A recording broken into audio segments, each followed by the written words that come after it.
Go for it.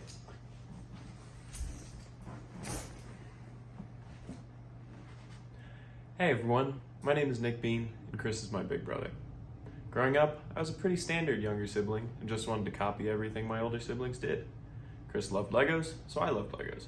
Chris played violin, so I wanted to play cello, and then we went on to play in the same school and community orchestras for many years. When our dad was teaching Chris how to golf, I wanted to learn too, and then we still play golf together whenever I visit them in Northeast Ohio.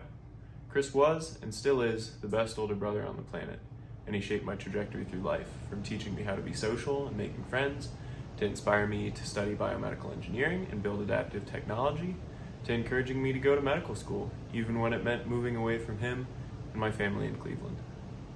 Some of you may know somebody with Down syndrome or autism or another disability, and some of you may not. Regardless, communicating with people with disabilities can seem intimidating, especially in a medical or history-taking setting. It's important to remember that everyone, including me and all of you, has their own communication style.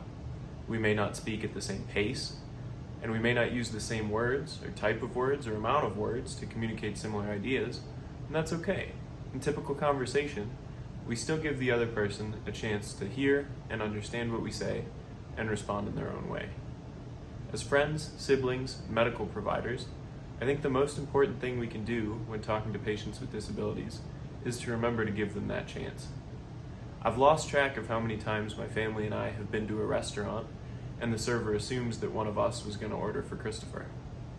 On the other hand, one of my favorite things is golfing with Chris and our dad and watching Chris talk to and bond with the golfers that we get paired up with.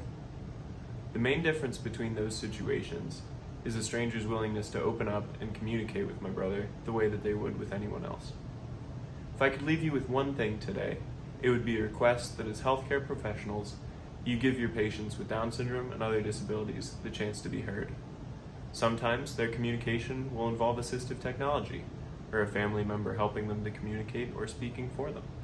But speaking to the person first and giving them the opportunity to respond in their own way will have a positive, powerful impact on the patient-provider relationship and your ability to work with and care for that person. Thanks. Good luck.